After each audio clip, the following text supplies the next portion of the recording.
Allez, on a fait à peine 2,5 km depuis qu'on est parti. La galère. C'est la roche, la roche, la roche, la roche, les mains courantes, la roche. On monte, on descend, on grimpe. C'est glissant. J'en ai un peu marre. Et il fait très très froid. Il doit faire 5 degrés je crois. Hallucinant. Je voudrais bien faire encore 1100, 1200 mètres de dénivelé.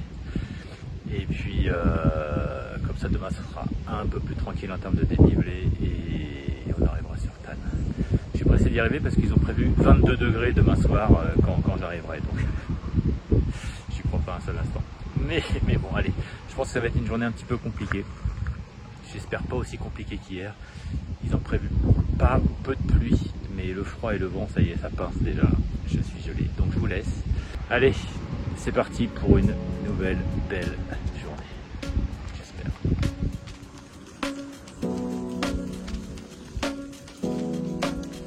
Alors le sentier là qu'on prend, le sentier des roches, il y a a priori quelques petits passages délicats. Donc voilà les mains courantes.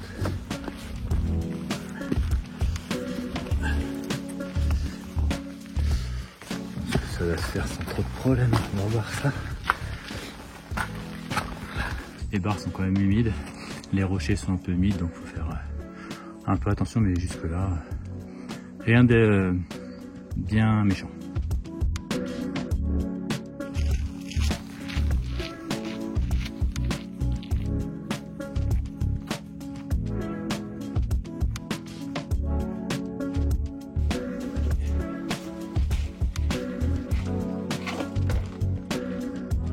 Bon, bah, si l'escalier était rénové, tout va bien.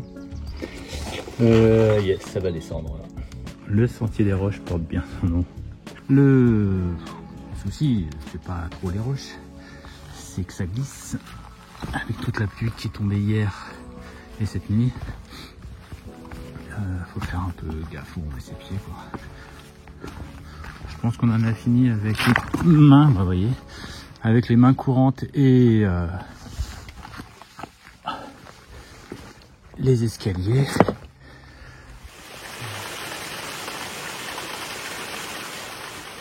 Il est presque midi. Je sais pas combien de kilomètres j'ai fait. Vraiment pas grand chose. Mais le terrain est tellement difficile que les conditions pas super. C'est... Allez, on continue un petit peu puis après je vais manger pour me réchauffer. Allez, quoi. Ce vent. Quand il pleut pas, il y a du vent. Quand il vente pas, il fait froid. Et là, il vent, il pleut, et il fait froid, la totale.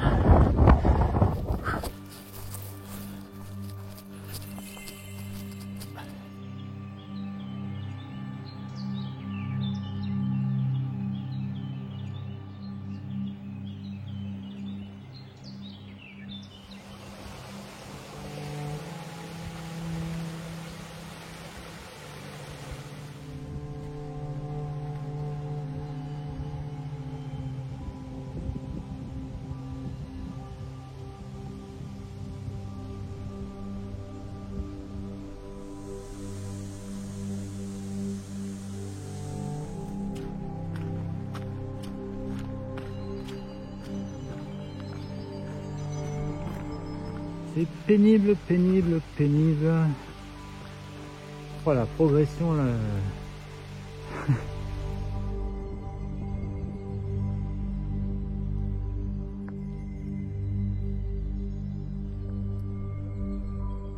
C'est la dernière grosse montée là, de la journée, je pense.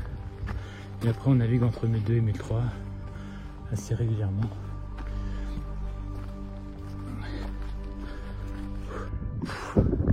C'est un truc de fou, hein. Là vous voyez au sol c'est tout doux. Parce qu'on a marché toute la journée dans de la rocaille, toute la journée.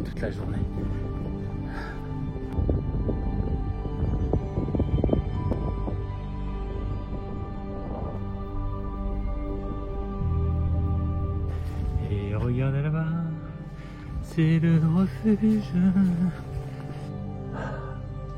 Je suis bien là, cool. Heureux d'être là, hein. Ouh.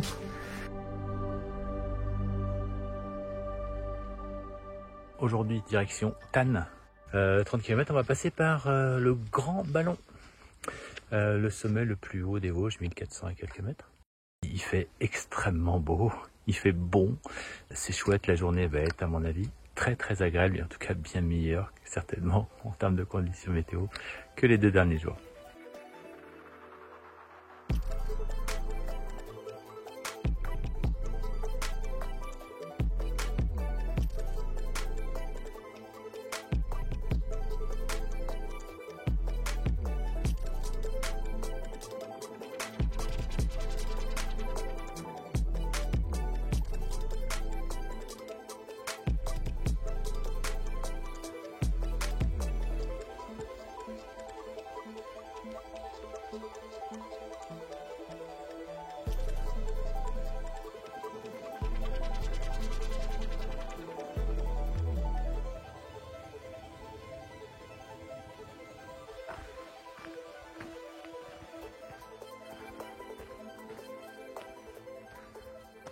Voilà, on est au sommet du Grand Ballon des Vosges. Donc le point culminant de ce massif.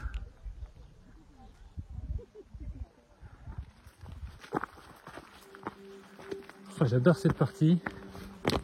C'est roulant, ça monte, ça descend, mais ni trop pas assez.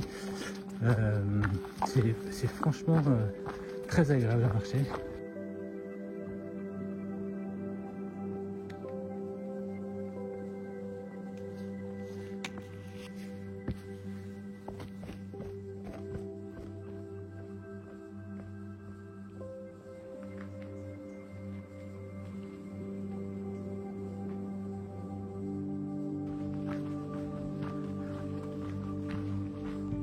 La longue descente sur Thann, 750 mètres plus bas, marque le passage dans la deuxième moitié de cette petite aventure. 12 jours intenses, un peu plus de 28 km et 1000 mètres de dénivelé positif en moyenne par jour, avec comme toujours des moments exaltants, d'autres parfois compliqués, mais souvent ponctués de belles rencontres.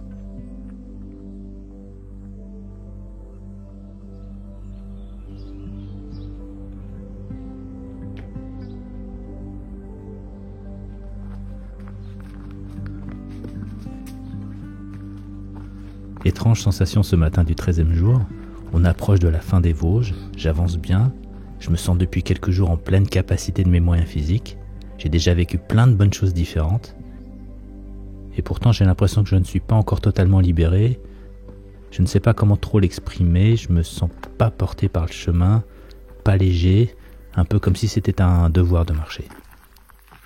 Allez, on continue. Donc là-bas, tout en haut, c'est le Grand Ballon, on était hier midi, la petite ferme en bas, le Markstein qui est là, où on était hier matin, et on vient certainement de par là-bas derrière. C'est impressionnant de se dire que hier à la même heure, j'étais là.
Je sais pas si ce serait très raisonnable. Ballon d'Alsace en bas, 2h30. Il est 15h20, 15h30. Ça fera arriver à 18h. En termes de timing, 18h c'est parfait. Sauf que j'ai déjà 1300 mètres de dénivelé positif dans la face et que ça enregistrait encore 450 je crois. Bon, j'ai déjà me posé où je pensais aller, donc c'est un refuge, je sais plus comment ça s'appelle, pas un refuge, une cabane non gardée. Et puis je ferai le point à ce moment-là. Bye bye le refuge. Il est très bien, sincèrement c'est génial, mais il est 17 h, il est trop tôt pour s'arrêter. Même si j'ai mal au mollet gauche en dessous, en bas du mollet, et que j'ai un peu mal aux pieds de manière générale, il y a quand même dans 5 km le ballon d'Alsace, ce qui me permettrait demain encore une fois de me rapprocher plus facilement de Belfort et de pouvoir faire une journée à peu près normale demain. On va voir ça.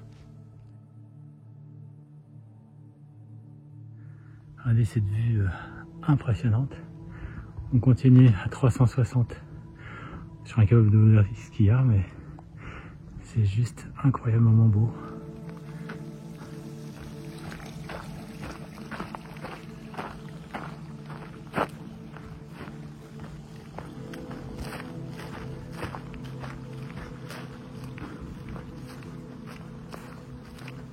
Une fois n'est pas coutume, j'ai mon petit déj dans la main que je mange sur la route. Je voulais partir relativement tôt. Il est 7h15. Aujourd'hui, minute un peu plus tranquille qu'hier. On va monter à la planche des belles filles. Puis après on va redescendre sur Belfort tranquillement.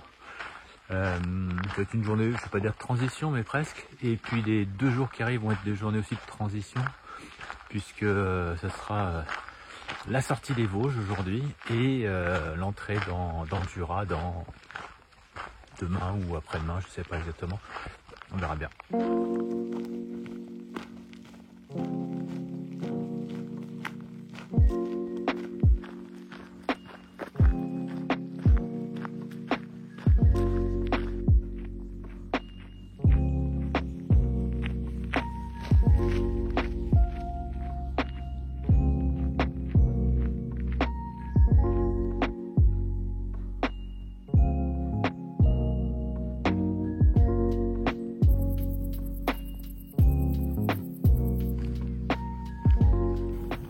Dernier regard sur les Vosges.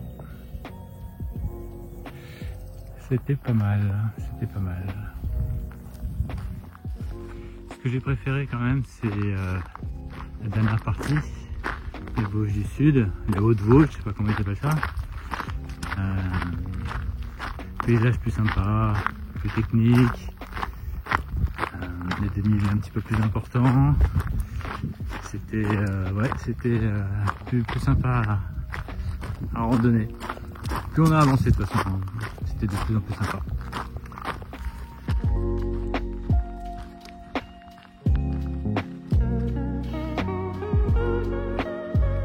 Bon, pas cool du tout. Le chemin organisé par Exatrek emprunte des chemins à côté là. Mais il y a eu les Eurocaines de Belfort. Et du coup, il y a tout un pan du chemin qui interdit la circulation, y compris aux piétons. Là, ils sont en train de tout redémonter la Seine, etc. Bon, il y avait des panneaux, j'ai pu en contourner un. Et arrivé au deuxième, c'était sur toute une longueur. Il fallait aller jusque dans un étang. J'ai été jusque dans l'étang, j'ai mis les pieds dans l'eau pour contourner la barrière. Et là, il y a un garde qui était là et qui m'a dit non mais vous pouvez pas passer, c'est interdit, les personnes sont en train de démonter toute la Seine, etc. Donc c'est pas possible du tout. Donc obligé de faire un énorme détour pour contourner tout ce lac là. Normalement la dernière difficulté du jour, c'est ça, le chasseur, je crois, mais moi j'irai pas. Parce que ça contourne en fait Belfort. Le chemin contourne Belfort par ici, et puis après repart je sais pas par où d'ailleurs. Et moi j'ai décidé de passer la fin de journée justement sur Belfort, profiter de la ville.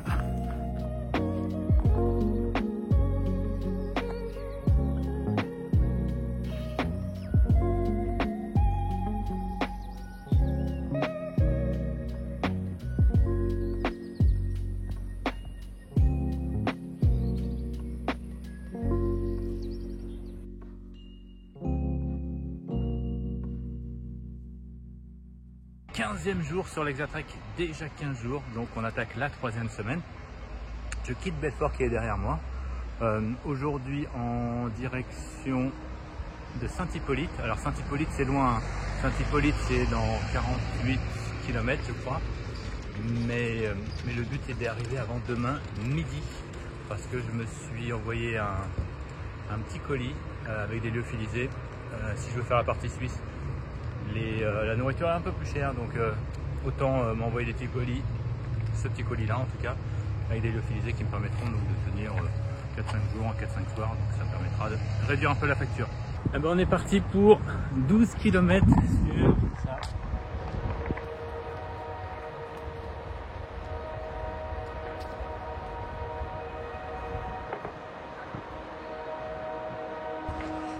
« 11h30, j'en ai marre. C'est trop long, c'est trop la même chose. Puis comme j'ai une super énergie ce matin, ces longues lignes droites là, ça te mine le moral.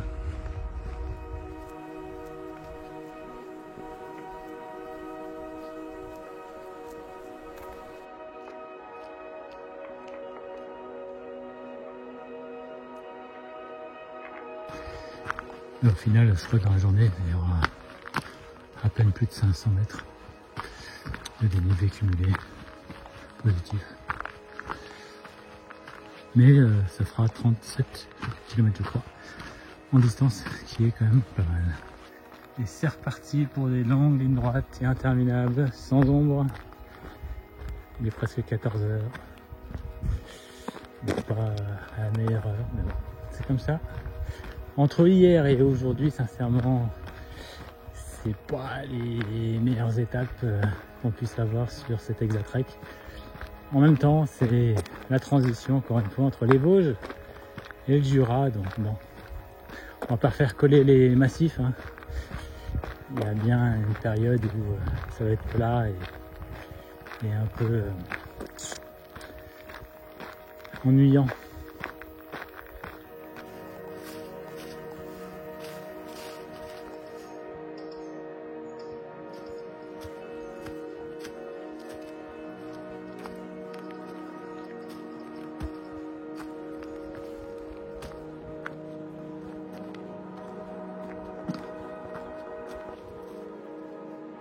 On est désormais dans le Doubs, le dernier département français que l'on visitera.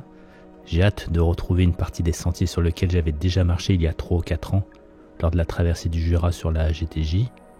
Mais une erreur de ma part va remettre en question la fin de cette petite aventure.